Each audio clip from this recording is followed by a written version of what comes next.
good. So, all right. Well, thank you again, everyone, for dialing in tonight. I'm Liz Hines. This is Paul Mikovits, and we're going to introduce ourselves a little more in a minute.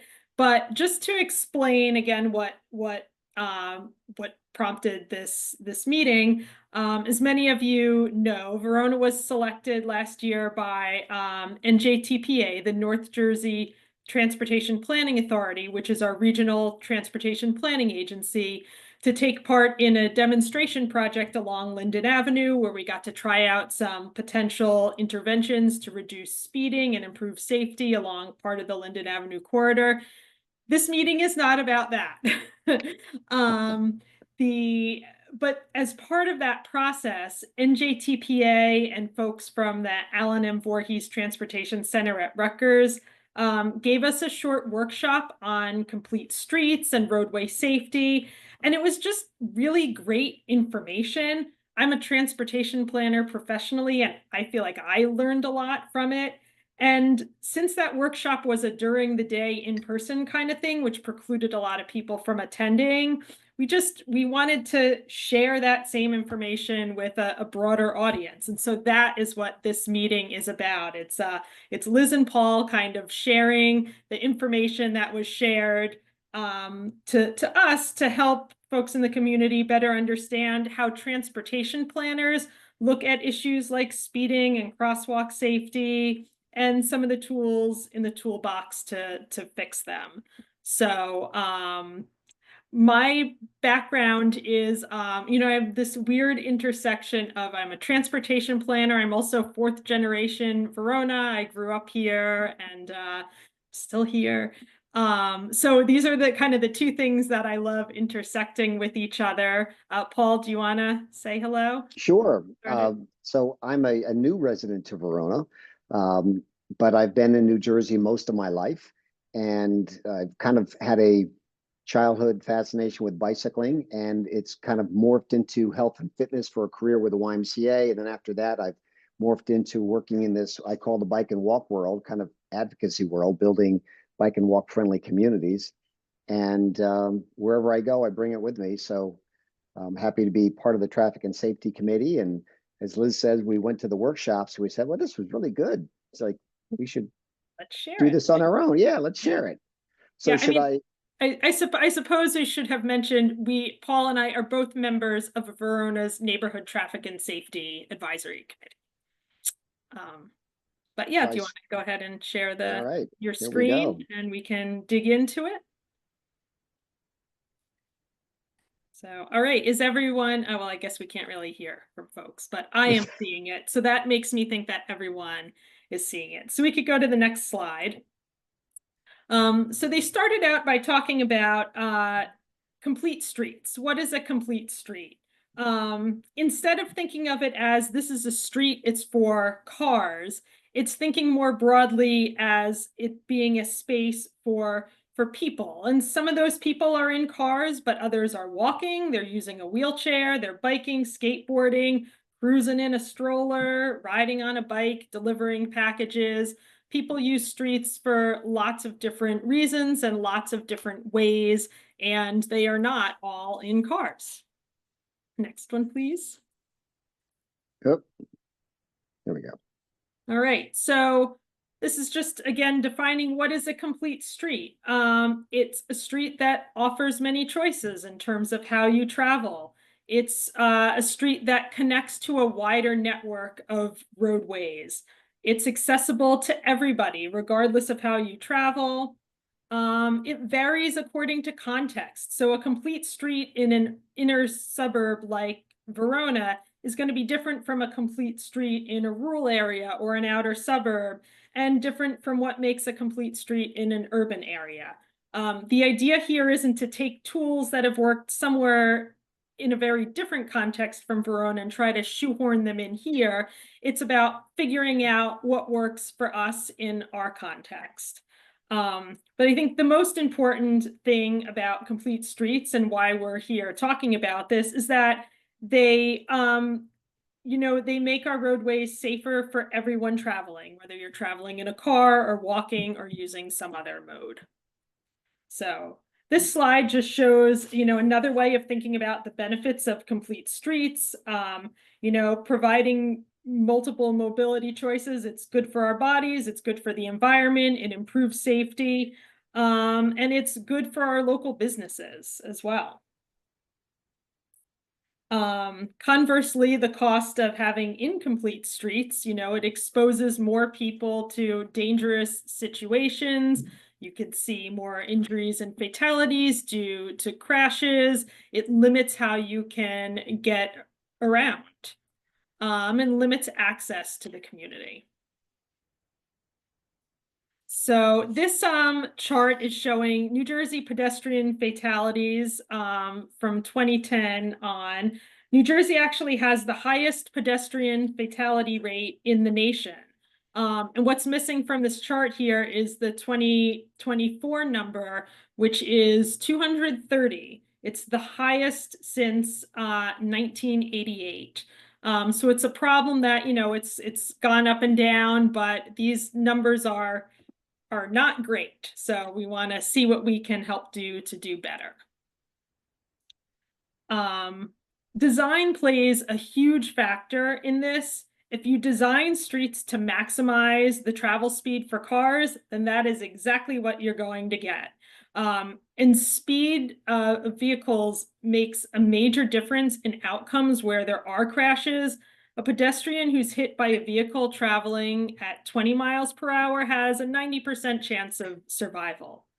At 30 miles per hour, that drops to 50%. And at 40 miles per hour, which I'd argue is probably the speed that most cars are going on Bloomfield Avenue once they get out of the, downtown core, only 1 in 10 survive. So slowing cars down is probably the single biggest thing we could do to keep people safe on our roadways. Why do people speed? Very often it is because the road is telling them to. The wider a road is, it feels like you should be going faster. So sometimes it's not just people doing the wrong thing. They don't even realize how fast they are going. Next one, please. So this was a little game, this slide, that the Rutgers and NJTPA folks had us play during the in-person workshop. We're not really able to do it here in this, virtual meeting like this, but take a few seconds to just look at these 4 pictures and try to think for yourself what you think the speed limit is. And then Paul, you want to show what the speed limit is? Survey says. Survey says, surprise, it is actually 4 different speed limits. So you have these 4 pictures of roads that are designed pretty similarly. And the posted speed limit is 4 very different speed limits, ranging from 25 to 50.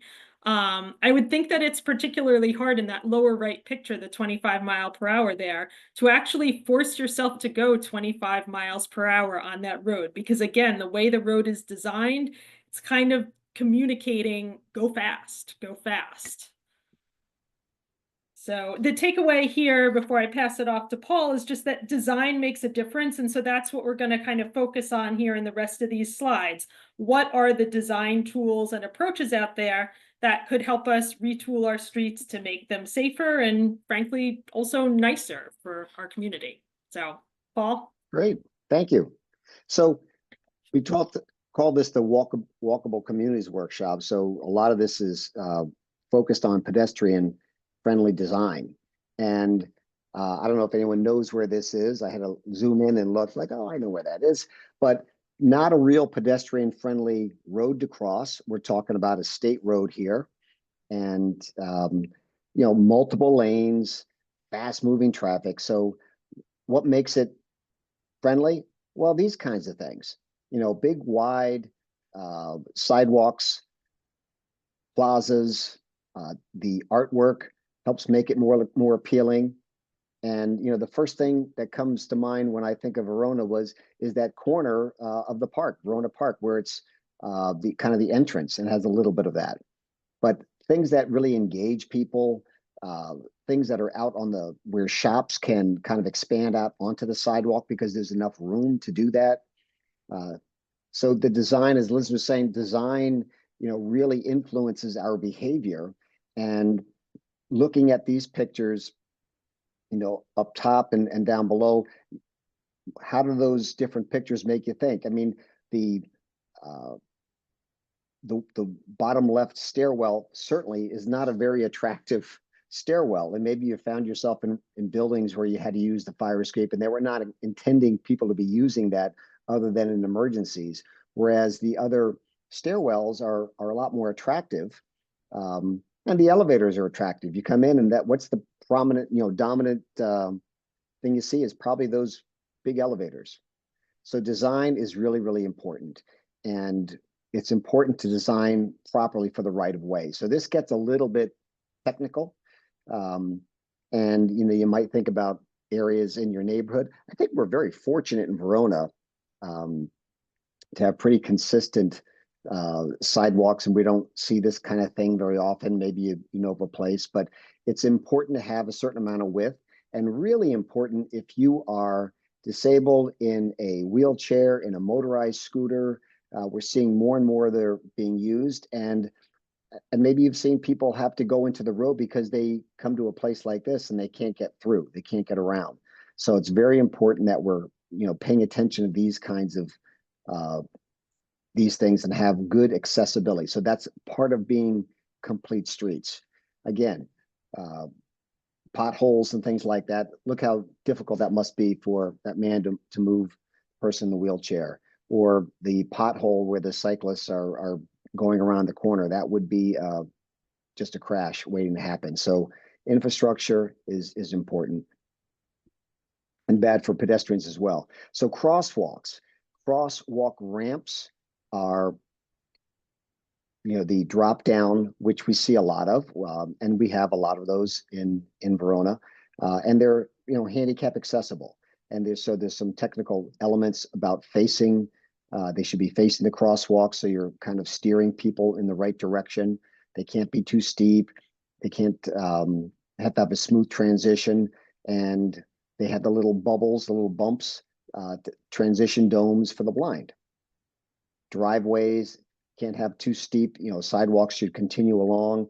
I don't know if anyone's ever walked along Bloomfield Avenue out in front of the car wash on Bloomfield Avenue, and they have so much soap that is flowing down the sidewalk. It sometimes can be really slippery there, and it's angled. So it's a reason why you don't want angled sidewalks. This is what we're looking for. We're looking for these kinds of things. These make for much more pedestrian-friendly downtown areas. People want to hang out and enjoy the outside.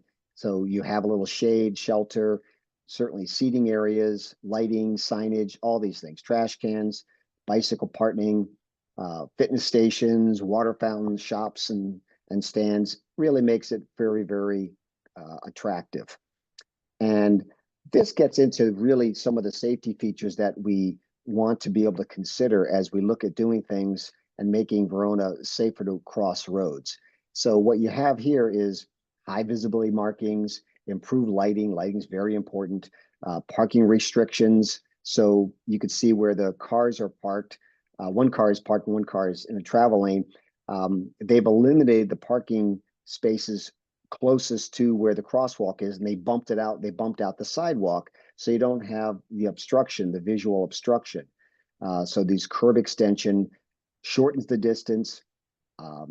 There are other features like advanced stop markings and signs that give drivers warnings, and in-street stop signs. But this is a great way to narrow. They didn't reduce lanes, they just narrow the space, and the pedestrian doesn't have to as far a distance to cross. But also it just signals to the drivers that they have a more narrow space and they need to slow down. Crosswalk visibility, it goes. Low visibility. Let me back up and just say, at the end of a roadway, where a roadway meets another roadway, there is an implied crosswalk there by law, whether you see anything painted or not. So even if you don't have those two stripes at the top, there is an implied crosswalk there, and people are allowed to cross. And this is just making the point of paint can make a difference. I know Verona is counting on Bloomfield Avenue getting redone. And one of the things that'll happen is the crosswalks will be expanded and much more, a lot of great improvements. We'll talk about that later, getting everyone to look at that Essex County survey. So crosswalks, we want to, people generally are going to follow the shortest natural path. So we have this as an issue on Bloomfield Avenue out in front of the park, right? We have the traffic light down in the center of town. Then you got to go way up the hill to another traffic light. And halfway up the hill, people want to cross Bloomfield Avenue, and it's scary to see all that happening. The width depends on the pedestrian volume. So in some areas where there's a lot of volume, you're going to see wider crosswalks. Again, the lighting is very important. The safety islands, we'll talk about that later on. So you have a little pedestrian refuge island where if you can't get all the way across, you can stop halfway and then wait for cars to clear. The raised crosswalk in the bottom right, I'm going to see if I can zoom in here. Whoop, maybe not. Oh, there we go. That is a raised crosswalk. And so that the pedestrians are staying at level of the sidewalk. They don't have to drop down, cross the street and then back up again. So that is, and then signage. So that is an advantage. We'll look at some of those later on as well. Visibility of pedestrians in the crosswalk. This is where there would be illegal parking anyway, right next to a crosswalk.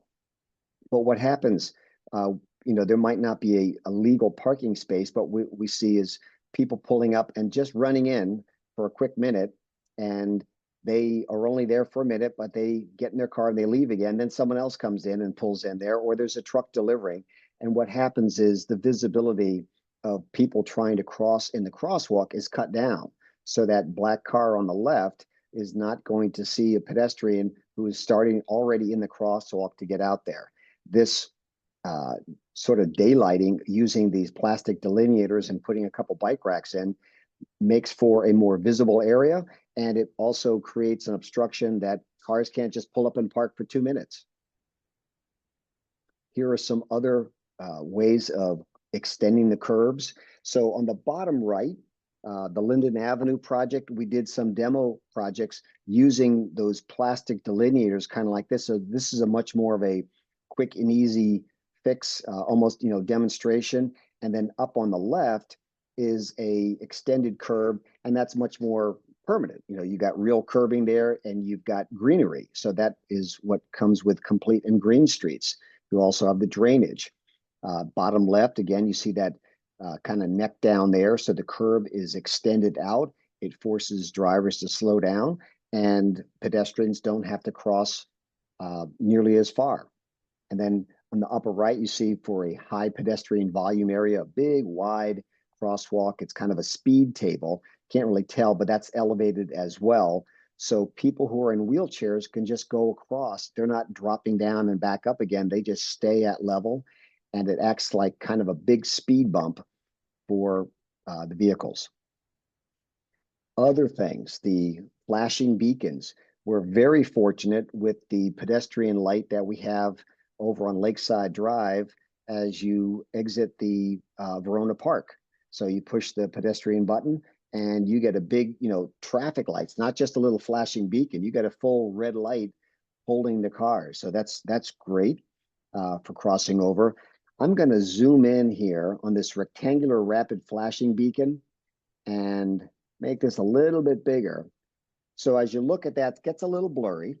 And I'm sorry we can't kind of discuss this, but I'm just going to put this out there as this is the kind of thing I would love to see, like on Bloomfield Avenue outside the park, where people are trying to cross. There's a long island. It starts off a little thinner. It gives motorists a chance to move their line of travel a little bit, and it's an actual curb, and it gives pedestrians crossing over a little refuge island, so I can see it's clear on one side of the road, but maybe not both. Right now, you got to really take your chances, and you don't want to get stuck out there in the middle.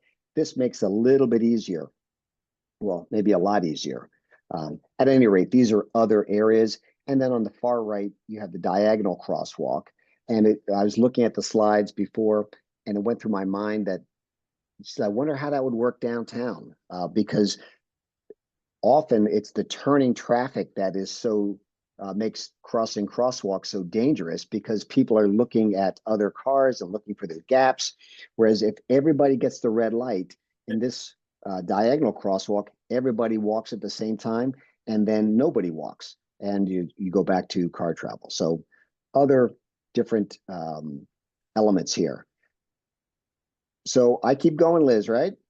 Yeah, let's get where I have a few more slides and then we'll have lots of time for questions and discussion, Right. I think. Okay. Reducing speed. Oh That's no, you. this is me. Yep. Okay.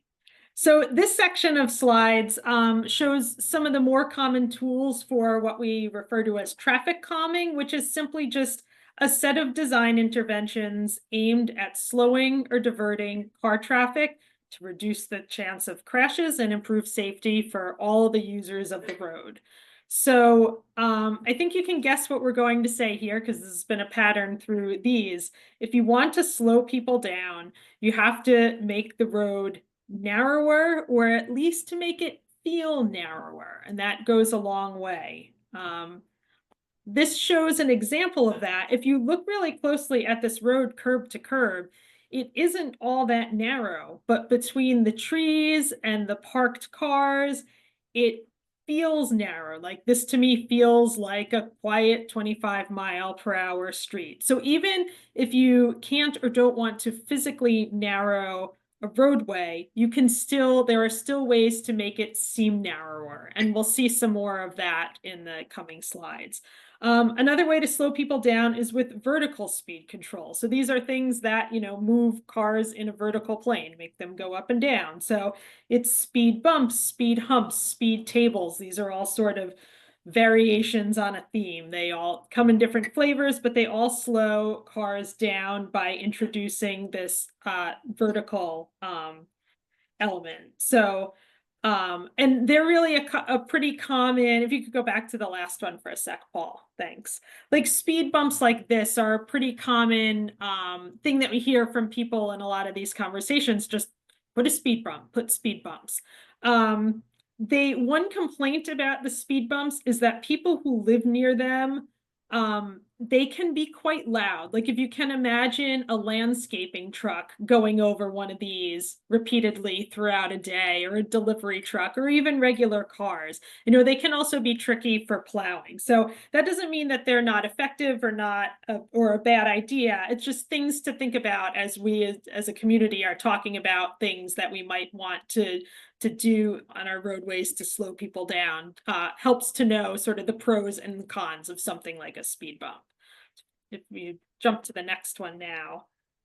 This one here is a variation on a speed table. It's like a bump, but it's longer, wider, and flatter. And we saw this in some of Paul's slides before. It has a crosswalk on top. So it's serving two functions. It's slowing speed and also providing a safer crosswalk. And it's employing multiple strategies to do that. It's introducing that vertical element that forces cars to slow, but it's also using paint. It has those triangles that indicate to a driver, hey, look out, there's a speed bump coming up. And then the crosswalk paint on the top to alert drivers to expect pedestrians there. And this setup also includes signage and those crossing beacons that we just saw, where pedestrians can press a button and it turns on the flashing light. So this is sort of a multi-pronged attack here, I think, this one. You can also slow people down horizontally in the same plane of the road by either physically narrowing the drivable part of the road, or by creating a chicane, which is the slalom-like configuration that slows cars by forcing them to weave back and forth. The Linden Avenue demo project tried out both of these strategies. So there were the chicanes that were on the upper Linden Hill, and then a neck down on the curve over the Peckman River.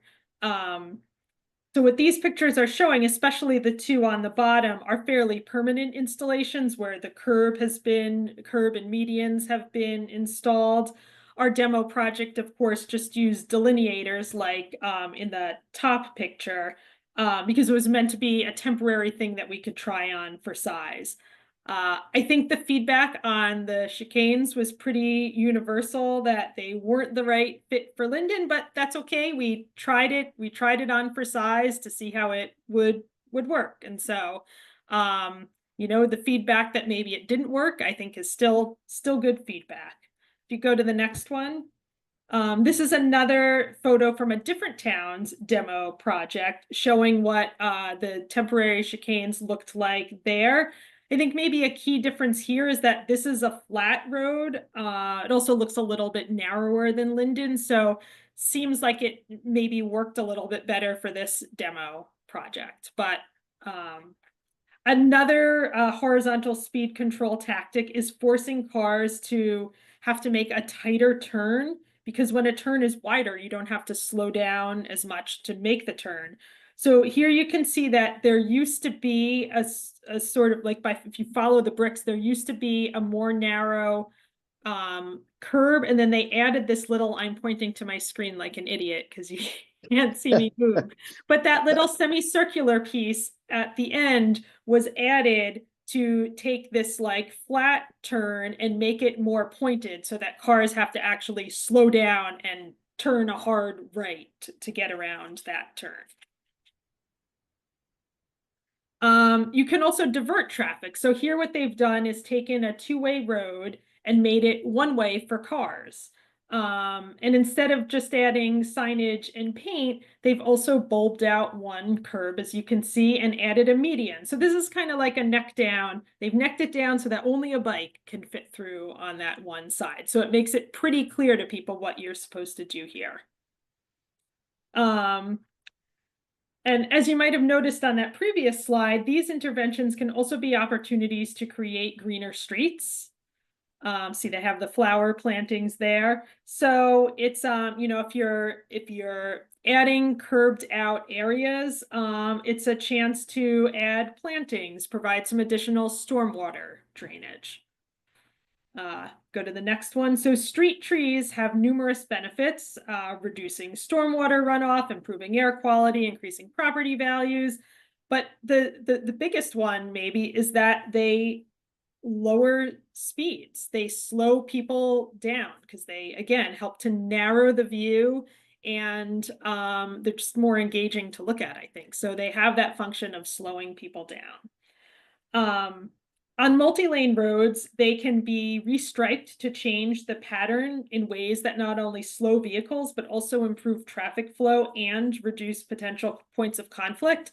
So if you look at these photos, the before and after, the before was a regular 4-lane roadway, 2 lanes in each travel direction. And what the change has been made to create 1 lane in each travel direction, with the center lane being a turning lane. So this means that cars going straight have their own lane, so they aren't stuck behind cars who are trying to turn. And while they can't go fast, because they don't have a lot of space to go fast, they're going efficiently. There's not less of the stop and go and weaving in and out. They are just going where they want to go. And the cars that are turning are only turning against 1 lane of oncoming traffic, not 2. So it works better for cars, and it's safer for both vehicles and pedestrians. A few other strategies, if you could go back really quickly, I just wanted to hit these bullets on the bottom. Just some other things you could do to help shift the balance of power between cars and other modes. You can make sidewalks wider, you can add bike lanes, you can change the parking to diagonal instead of parallel, and add green space along the way. So we have just a couple of wrap-up slides at the end. We want to share some other traffic safety goings on. But first, I think we'd like to open it up and see if folks have questions or thoughts they want to share. So if you touch the raise your hand button at the bottom, I believe that will allow us to let you unmute yourself and you can ask a question. I think Regina has her hand up, I see. Okay. Regina, are Hi. you, yeah, great, good, automatically works. Great, thank you. Good. So, I mean, I have a lot of questions, but I'll just narrow down to my biggest concern. When you're narrowing roads and making it harder to make turns, what about fire trucks, emergency vehicles, even large delivery trucks and moving vans? Like, how are they now negotiating? And doesn't it make it less safe? And I'm especially concerned about slowing things down for ambulances and fire trucks. Yeah, Good well, question. yeah, it's a great question and something that certainly, none of these things would be implemented without the feedback of the police, fire, and first aid squad. So, I, you're right that that's an important consideration, in making some of these changes. And Regina, what I would say is that what we're talking about are just a few seconds.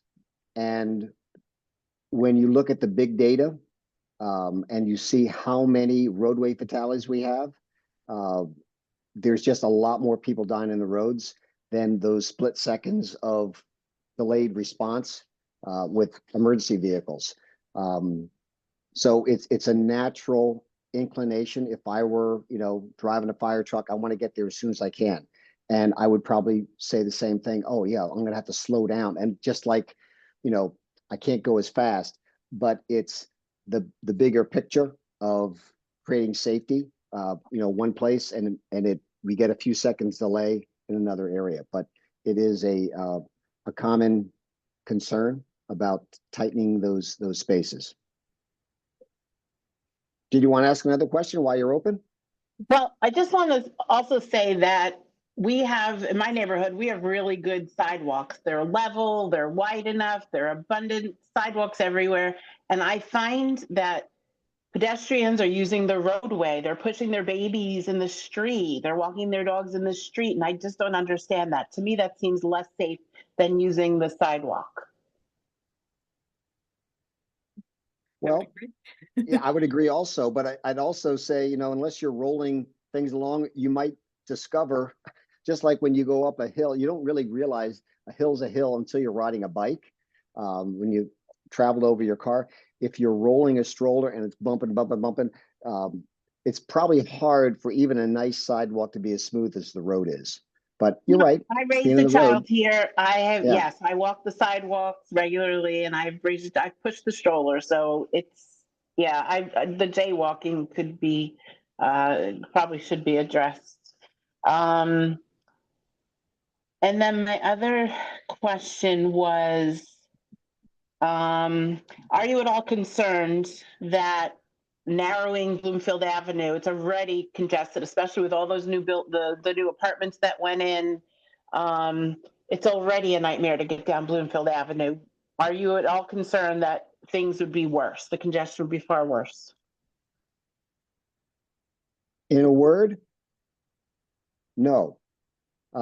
There is, again, ample research that shows that congestion, or I should say vehicle load of service of how many cars are passing from point A to point B, there is minimal, if any, drop off. What you have is, as Liz was saying, instead of this hurry up and wait, you have a steady flow of traffic. What is also really clear is there's a huge decrease in crashes. And I'm not even talking about pedestrians, just plain cars crashing into cars. So you have a huge safety factor for people driving cars, and you have a huge increase in safety for everyone outside the cars. And so it is a understandable kind of reaction to think, wait a second, you're going from 4 travel lanes to 2 travel lanes, not counting the turn lane. It seems like would automatically slow things down. But because you have a steady flow, you have people that can much more easily judge gaps to make their turns.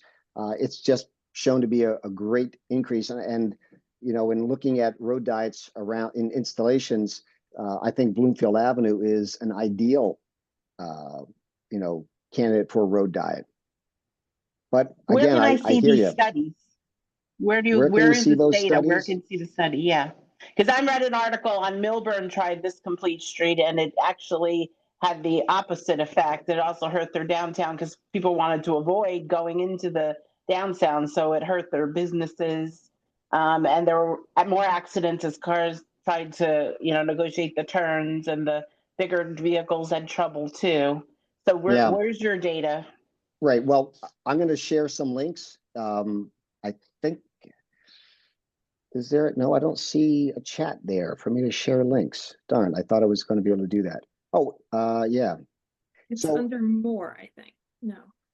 Did you find it? I do not see that. Well, I have some links and resources. So what I will, darn, oh, there, Q&A. Oh, I can put it in Q&A.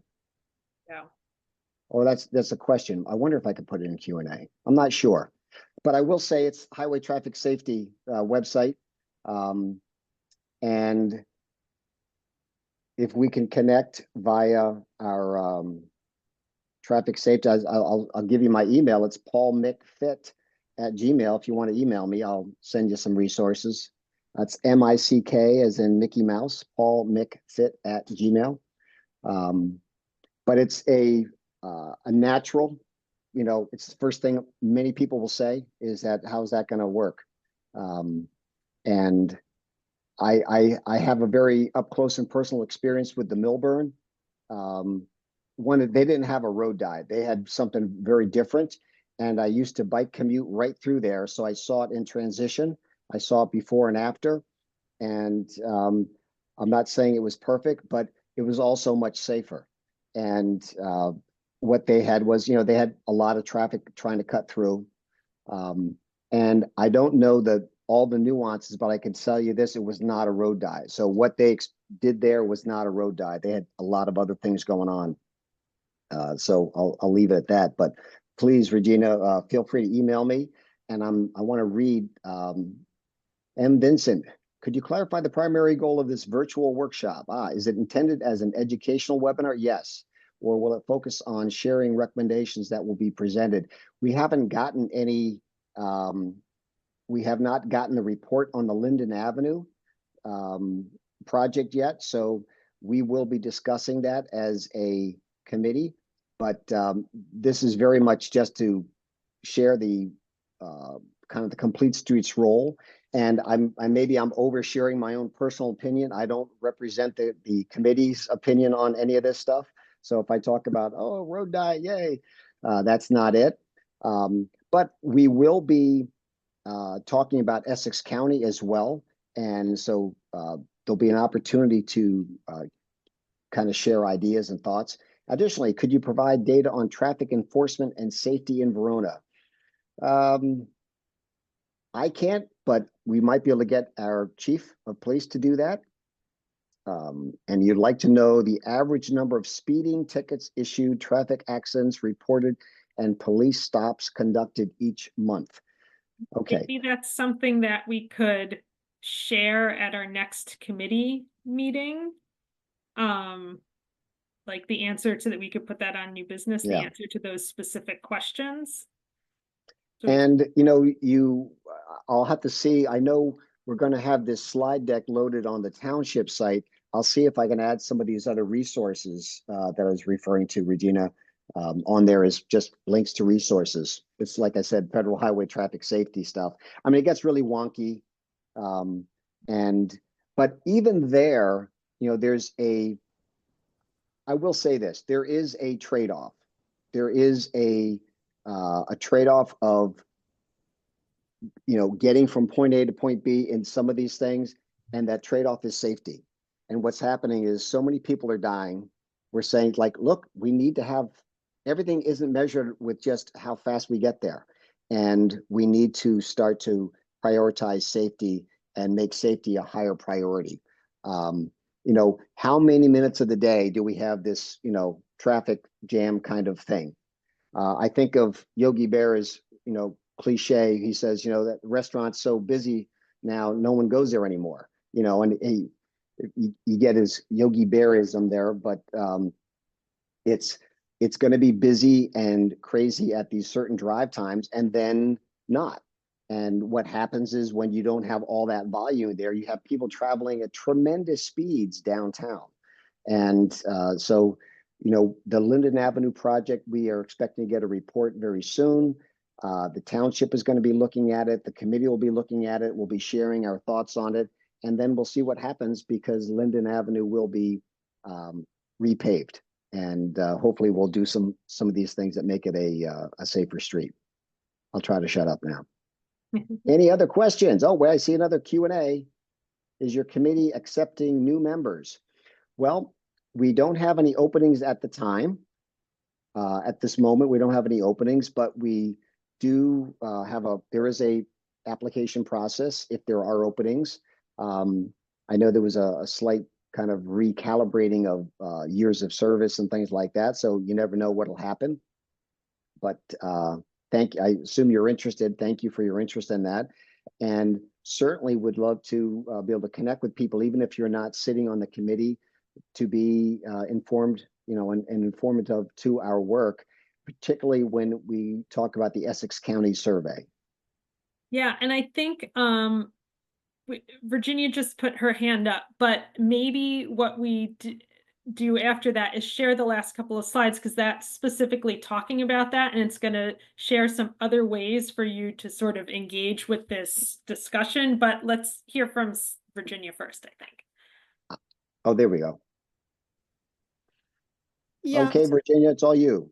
Thank you. Thank you. So the ideas that you presented for some of the major crosswalks in town are interesting, but all of those streets, Bloomfield, Lakeside, Fairview, and Pompton, they're all county roads, and the county has strenuously resisted, rejected, obstructed efforts to calm traffic. There was last year at some point, after a crash at Bloomfield and Cumberland, there was an effort to request a crosswalk and a traffic light that would go straight across Cumberland into Verona Park. There have been calls for like a traffic island in the middle of Bloomfield and Lakeside. What can Verona do to get Joe D's buy-in on some of this? It's a good segue to what we're going to say. Okay. We're going to tell you. Paul, do you want to take these next couple, and then we can expand on them? Okay, next couple slides or next couple Yeah, I just meant the next couple of slides, because I think you have a better understanding of the broader Essex County discussion going on. So Virginia, thank you for queuing that up so nicely. And you're right, Essex, it used to be, oh, it's a county road, as if we can't do anything. We're getting more power with this. We're starting to kind of figure out a little bit, and more importantly, Essex County has a grant to come up with a safety action plan for the entire county. So what they are doing is they are seeking input. So if you go to the registration down here, there's a little QR code. It'll take you to the website, county website, where there is a survey and where there is a mapping tool to be able to provide input.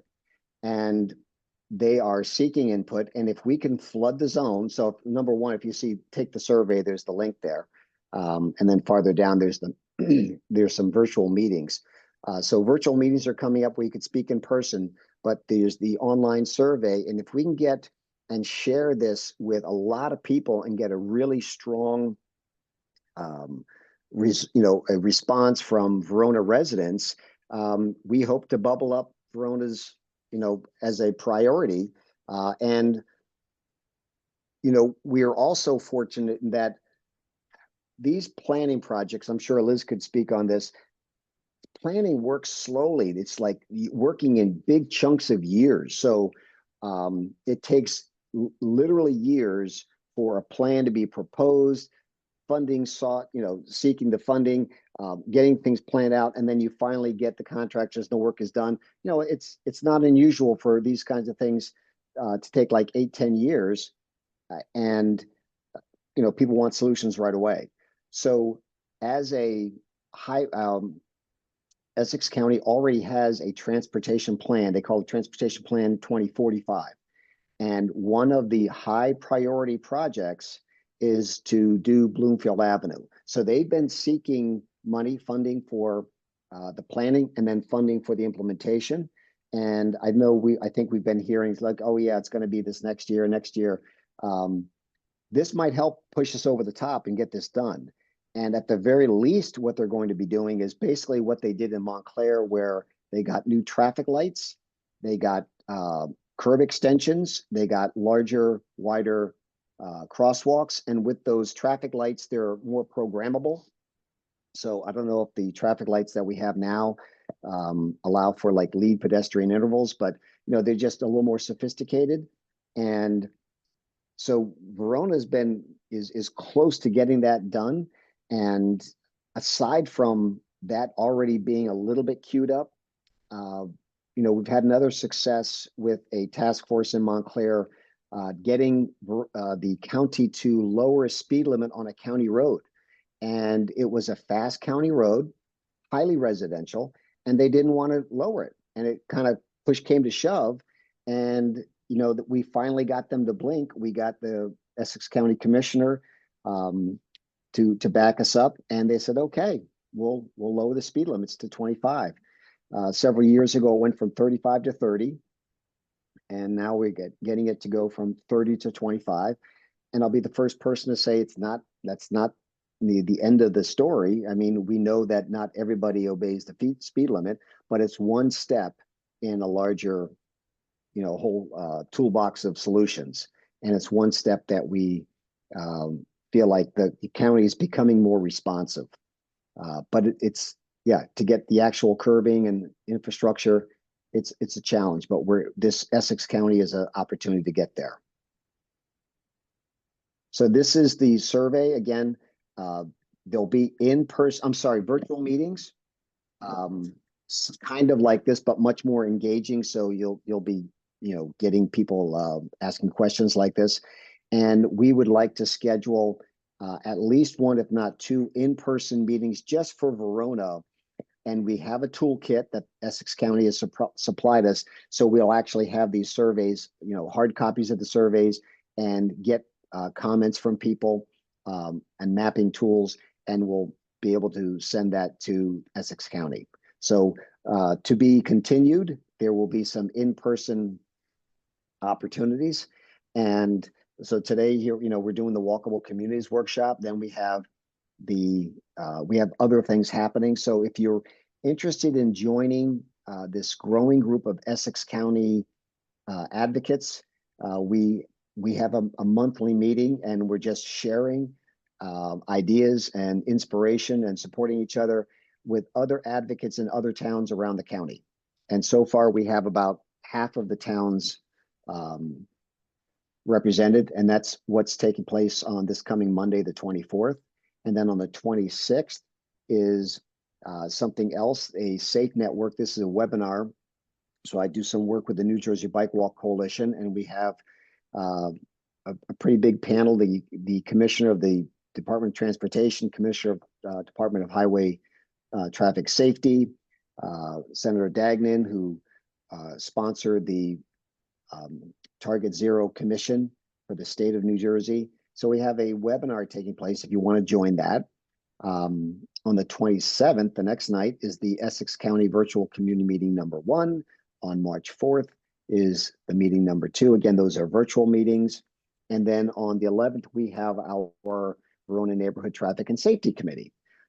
And we hope to be discussing the Linden Avenue Technical Assistance Program and our Complete Streets policy that we are looking to pass, or at least recommend to the town council for consideration. So that's a lot of stuff. I'm going to stop sharing for a second. Was there anything else? I thought that was it. Yes, the big thank you. But Liz? That's it with the slides. There are a couple of more questions. One of them I'm pretty sure is just busting my chops.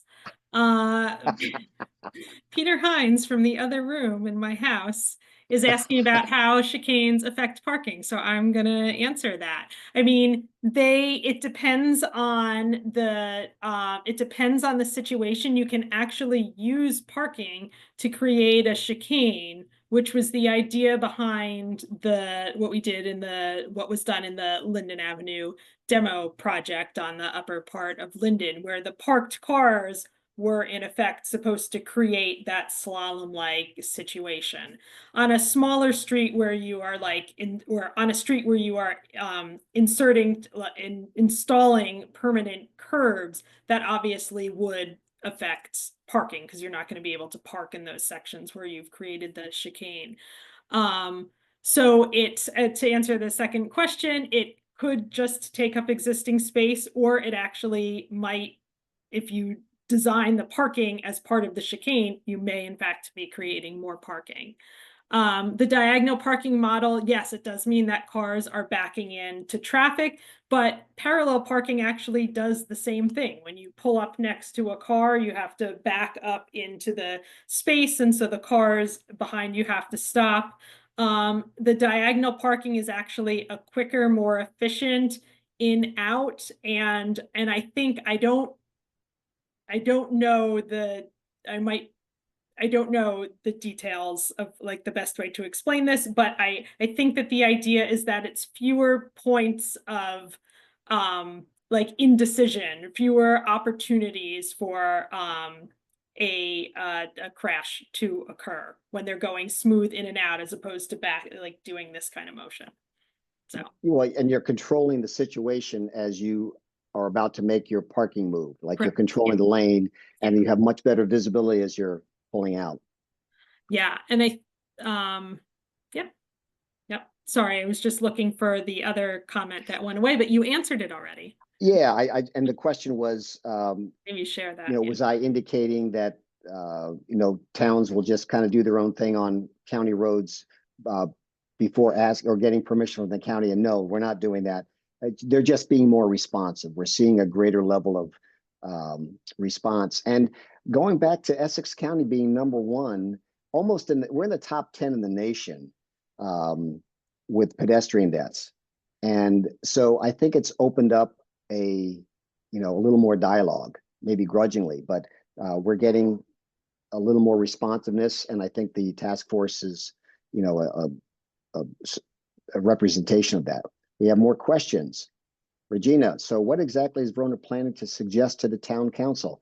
Well, we have been drafting a complete streets policy. So we are coming down the wire with fine tuning that, and we'll be recommending that the township adopt a complete streets policy, which helps to build in and kind of hardwire decision making to do things a little bit differently, as opposed to just paving the roads for cars, to stop and think, oh, we're repaving this road like Linden Avenue. What can we do to make it a little bit safer?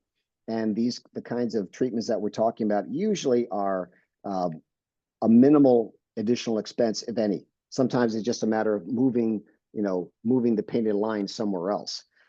So when it comes to the Linden Avenue project specifically, we don't have any committee decision. We haven't even seen the report yet. So we're still working on that. And so we won't know the specifics until it's adopted by the town council. Well, I mean, you can and should join the dial into the committee meeting. What is the date again, Paul? I don't have it. March 11th. March 11th is our next March meeting. 11th. So that's a public meeting. The link is on the town's website. So yeah, please join in and listen to our discussion about it. We'll probably, the policy will probably get shared at some point. It's not like we're trying to keep it a secret. It's a lot of wonky language, but I'm sure once we have finalized it, we'll be happy to share it. So we are closing in on an hour, but we still have some good questions. I'm not trying to close this down, just reminding myself. What exactly is Verona planning to suggest? Oh, okay, I guess I have to say it's done. Yeah. Okay, I think I got them all. This is different. So pardon me for being a little less experienced with this webinar feature. I'm used to everyone just talking and we can see each other and all that, but this has been great. And I want to thank Liz for putting the slide deck together and everyone joining us. We have the committee meeting on the 11th. There's the Essex County virtual meetings. So that's going to be an opportunity because most likely, I think if we had to identify roadways that are most concerning to us in Verona, they'd all be county roads. So the county is going to be listening. And I would add to that, so if you do fill out that survey, you have the opportunity to like pinpoint on a map specific locations, both from a vehicle and a pedestrian point of view, that are like areas of concern or things that you want to like comment about. So it is a nice tool to be able to share very like precise feedback about where you think the county needs to be paying attention.